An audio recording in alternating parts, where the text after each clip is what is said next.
rich man's world. I have turned the soul of this. Gokce, thank you so much for coming on to the Faking It podcast. I'm your host, Miriam Haart, and we'll be talking to my Faking It fam. That's what I call them. Hello. Hi, Faking It fam. Ecosystem, and then I started advising companies, and then I was able to see the backstage of how actually companies are built. Right. And then the second shocking thing I realized is like I think technical people like us always think if we build the best product, people will use it. Right. But that's a lie too. To the point where it's so much about human relationships. Yes. Like the partnership you mentioned. I just got a deal to work with a customer in luxury retail world through one of my investors. Wow. And I was able to also close that deal because I was able to connect with the right chief, leading person, and then at the same time get to know him, and then he liked me and Calder and the team and the product, and then it worked. Right. Yeah. So it's not that companies run themselves, it's that people run companies. Yes. And so it's really about those interpersonal relationships that actually get deals signed, that actually, make shit happen at the end of the day. And that's why it's so bad that women aren't a part of this, because it becomes a boys club, Yeah. We'll do this like that. Great. Perfect. Great. That's Wait, fine. I will put the candle back.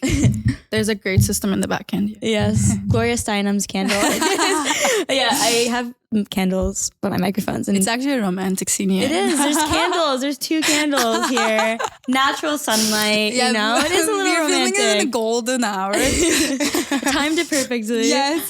So, yeah. And that candle is from Gloria Steinem, which is giving us the right energy. Yeah. You know Gloria Steinem is. Yeah. I Right, can cool. feel it now. You're from Turkey, so I gotta make sure. Do you wanna just get segue into telling everyone a little bit about your story? You know, being a female founder isn't easy. Yeah. It takes a lot of courage and perseverance and just risk taking and not giving a fuck, Yeah. How'd you get into it? How'd you stick with it? Yeah, I think let me tell a bit about myself and then crypto and how I got into all this, which is now looking back to past 5 years, I'm sometimes shocked too. I studied in Berkeley, and I'm originally from Turkey, so I actually didn't have exposure to the tech network, or even at when I came to school, the skills to be an entrepreneur or a founder, and every step. You okay? You want this? Yes. There you go. And then basically I was able to when I came to Berkeley, I was able to join a lot of clubs, bombing blockchain at Berkeley, and the people I met on the way changed my life. I think college is great, but what's better than college is the people you meet on that pathway, and also the mindset.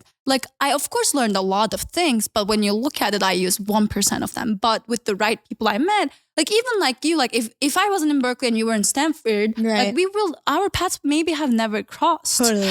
And I think that was the best time to capitalize on where so I got into crypto and doubled down on it in 2018, which was actually a bear market. Yeah. And then stuck with it 2023 now, but now building a company in it. Right. And I was an early team member at Cello, which is layer 1 solution, built the wallets there.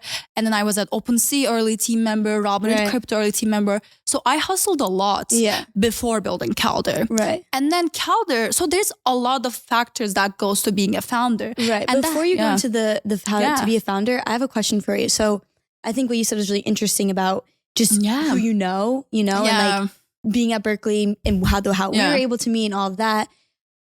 How do you network? Yeah. Because I know there's so many networking events. There's so many female networking events. Do those matter? Yeah. How do you truly network? And how do you truly make those connections? That's a good question. I think the art of network is when you try not to network. Okay. There's 2 ways to it. One, I think you should always be eager, kind of top of funnel, find your purpose or what you want to verticalize on. I am a full believer on 2 things. One, people should have T-shaped personality. They should be a generalist, but they need to have a vertical expertise. And 2, the growth mindset. So keep pushing yourself. So why I say this is this also applies to networking. If you look at people in extractive nature, I want this from this person, like this utility, this referral, this investment, then one, like you can feel it. And two, it doesn't feel genuine. And like, I think the second part is like, if you actually approach people, like, let's say you like love a professor at the design school, or you are following leading CTO from a company. Like if you have that edu email, most likely they're going to respond to you. Right, totally. But being genuine and like having right questions is the best way, and building that relationship. Yeah. In fact, like this is crazy you ask, because when I like look back at like retroactively the inflection points of my life, one part is what I was part of called Adobe Design Circle Scholars. And there I had a mentor, which is like a part-time professor in Stanford, Enrique Allen. Cool. That's a great name. He's that also sounds like so inspiring. If you're watching Enrique, like phenome, like I don't know. Yeah, so cool. like he's like that to me, to the point because like he was like in entrepreneurship, design, and engineering in the intersection. That was like what I've seen myself, like emerging tech and design. Right.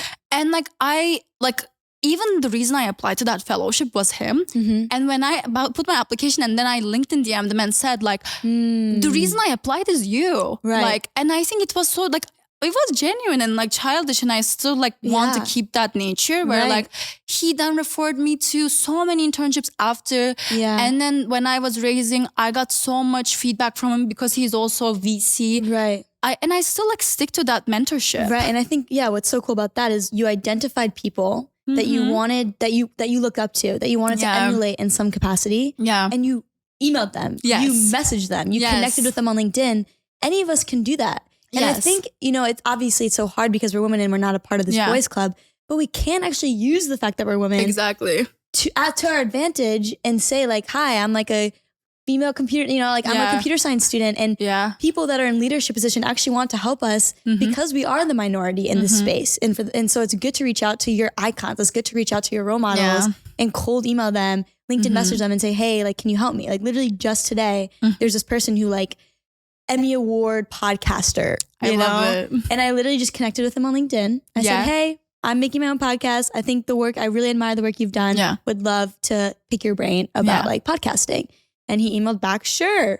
When's good for you? What time? I love it. I sent over a Calendly, made it super easy, 15 minutes, talked, and I just learned so much. Yeah. And he said, let me know, like, if you ever need more help. It's that easy, I loved it. And then, like, you leave so inspired from that conversation that keeps you going. Like, the reason I can go with Calendly with every, like, up and down shit going through is still like these people I meet on the way, the team I build and the product we're building. Like you need to be like inspired by that.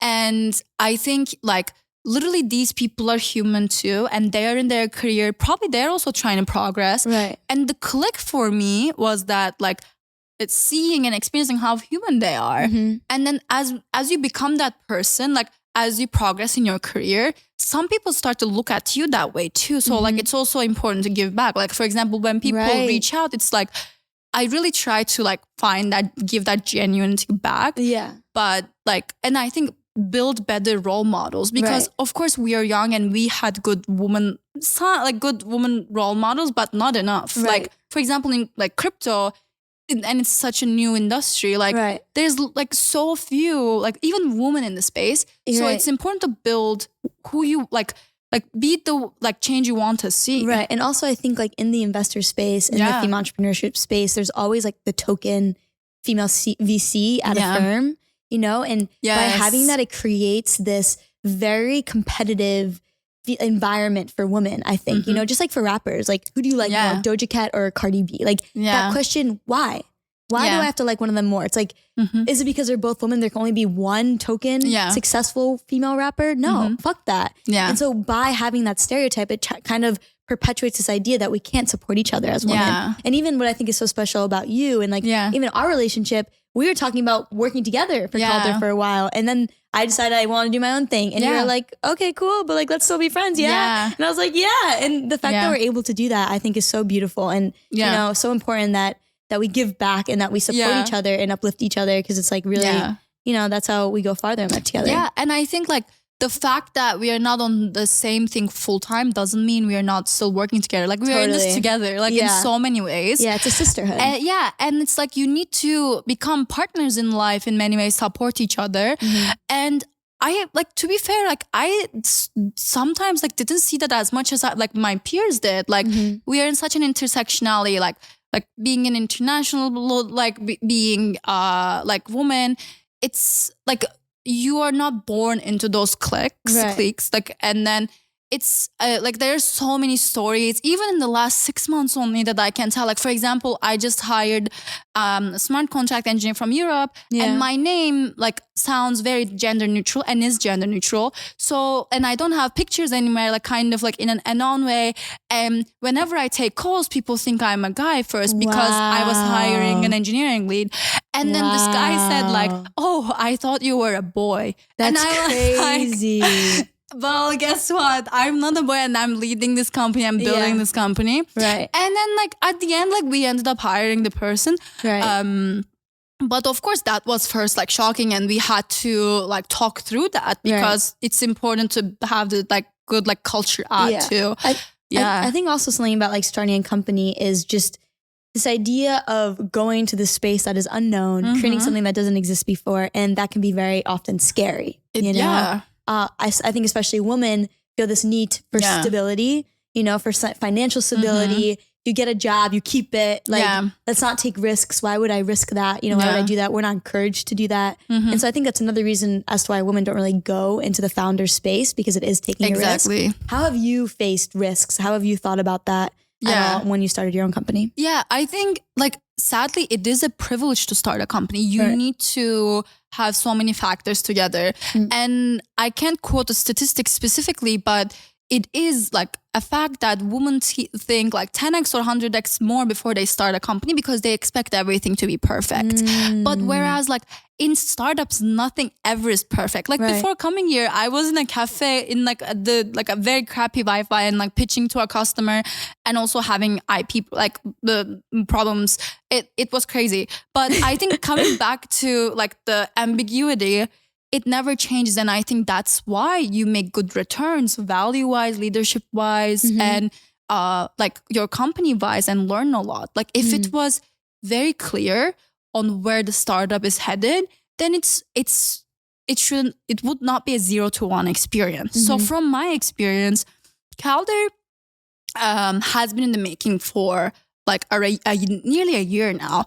And like to recap, Calder is a Web3 powered brand loyalty program. So we work with a lot of brands and creators, but it didn't start this way. Like it started as like like when I was at OpenSea, I was seeing the first insight where like, oh, brands, enterprises and creators do need like NFTs and tokens as an infrastructure, not as a like marketplace. And that was the first click. And then like iteration, and then working and like working with a customer on a pilot was next, and then failing was the third, like second. And then like until August, we actually bootstrapped and like didn't raise.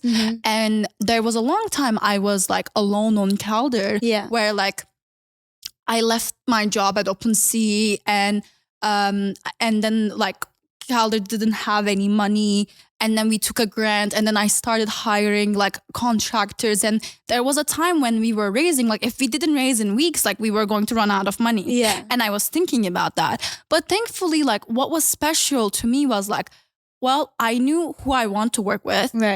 I felt like in the intersection of crypto and brands, there's no one else in the world that can do like both engineering and go to market and understand what brands and crypto need at the same time, apart from me. And I think that's kind of a weird feeling where like, it's like a mix of ego and synthesis where like, if you feel that, it's kind of like you have to go try it, because I'm not going to feel that in HR software. I would suck at it. And then lastly, it's like, I was able to get some VC and then engineering and then startup exposure through the past 4 years. So I kind of thought I know the drill. And of course I didn't, but I had the bravery to go to the path. It was like good enough kind of. You weren't like, I knew this 100%, but you're like, this is enough for me to go with it and just like follow my intuition and learn along the way. And I think that's all I really need to do is just gain that 20% of experience to just take it home from there, you know? And I think what's special, like common for both of us, Miriam, is like we have strong women in our life, like family too. Like, for example, like if it wasn't for my mom, like saying you have to do this, and if you don't, like I will be mad at you, I wouldn't have done it. Like if I had a family that's saying, oh no, you need to build your career for the next 10 years before you become an entrepreneur. Because being a 23-year-old and building a company, like the intersectionality is like the percentage is very low. Then of course, like they could have discouraged me and I would have taken a step back. So it's really important to have the right role models and supporters. And that's another thing that men really have too, is that they have people that support them, that encourage them. And so if you don't have that encouragement, we're your encouragement right now. If you want to start a company, go start a company. You can do it. Reach out to us. Email us, hit us up on all the networks, you know, but for real, we can do it. And I think also another thing that's really cool about your startup in particular is that from the stereotype that is a female founder, it's something that is in beauty. You know, it's an apparel company, it's a fashion company, it's any of those things. And I think that what you're doing is so cool because you're actually creating something in the crypto space. And also something that just like, you're trying to make money, you know? Exactly. And I think that's something that we bonded on very early. Like when we talked, we were like, what do you want to do? And you're like, I want to make money. And I was like, me too. And that idea, I was like, do you remember that? Like I want to conquer the world. Like we were going crazy. I if know. someone recorded that might have not been legal. Okay, I may have to cut this out of the podcast. I'm joking. But you should cut it. But actually, no, like the fact that we were so just comfortable saying that, I think is so profound. You know, there's so few women that have the courage to say, I want to make money. For some reason, it is wrong for women to want to make money if it's not along the lines of a social impact startup, or if it's not along the lines of beauty or fashion, then it's wrong for some reason. It's not okay. You know, like men talk about finance all the time. And I find, this is something I just talked about my friend, that he, with his guy friends, always talks about finance. And then with his friends that are girls, he always talks about relationships. You know, and like as girls, we tend to talk about who are you dating instead of how do you want to make money? And this is what guys do. That's what they do in their free time. They talk about bonuses. They talk about their returns. Like the typical conversations. And they get like intimidated when you talk about business. Right. So how do you think we can get women to be more comfortable to talk about money and be comfortable with wanting to make it and be more financially independent? I think the biggest thing is like, again, building the role models and like also media changing towards like representing more like women in engineering, women in tech, women founders, women in private equity, like every landscape. Because like we do need like a paradigm shift where women need to be instilled the idea that they can be a leader. 2, like they can build a fortune for themselves. And 3, this is independent of whether they need that fortune or not, because they can have like sheerly like having a purpose in life is most important thing. And like, and I think like second is also like education, because like sadly like even women play like girls like playing with Barbies, boys playing with cars, which is like a typical example like during like childhood, do affect like the future of what like womanhood holds for any woman.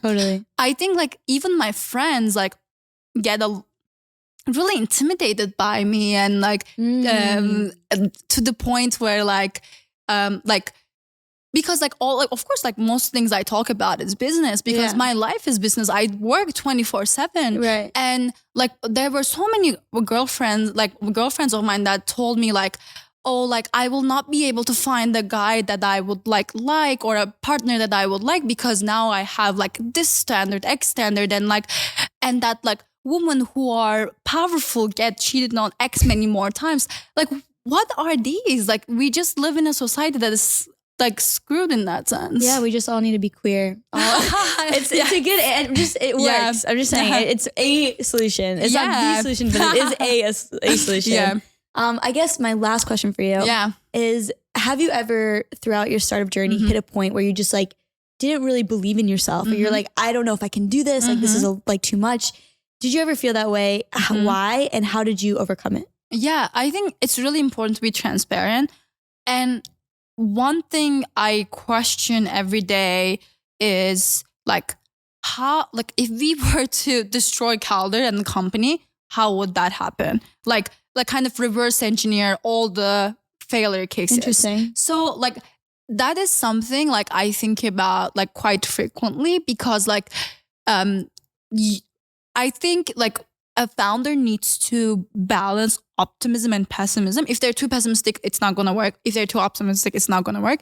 But of course, being in the part of the problem, sometimes I'm like, oh, like this is not going to work. Oh, this feature is not going to work. Sometimes it works because like you don't understand human behaviors and how it maps. Right. But like, I think, of course, around like summer, when like I was like raising and building the team, like there was a time when the team went from like 1 to 10 and like being alone and like going through that transition and going through like the fundraising. Of course, I was like always questioning myself, like, is this going to happen? Is this going to happen? But like, I always had the advisory team and the team that wanted to join me. So that really helped. Okay. So building that like kind of network, brain trust around what you're doing is really important, because like maybe like Calder's face is me now, but there is like 100, like around, I would say 100 people that I would call a syndicate, right, or a brain trust that I hit up a lot about Calder. So maybe just like finding someone to lean on, that when you don't have that belief in yourself, somebody else will have that belief in you that will just carry you on. Yeah. You know, and if you don't have that person, if that person doesn't exist, write a note to yourself saying why you're a badass bitch, and read that note whenever you're feeling like you can't do it, and remind yourself who you are and what you've done. Yeah. You know, and I think that would be really amazing. Yes, definitely. Thank you so much, Gokce, for coming to my podcast. And it was really great chatting with you. Yeah, it was great to chat with you.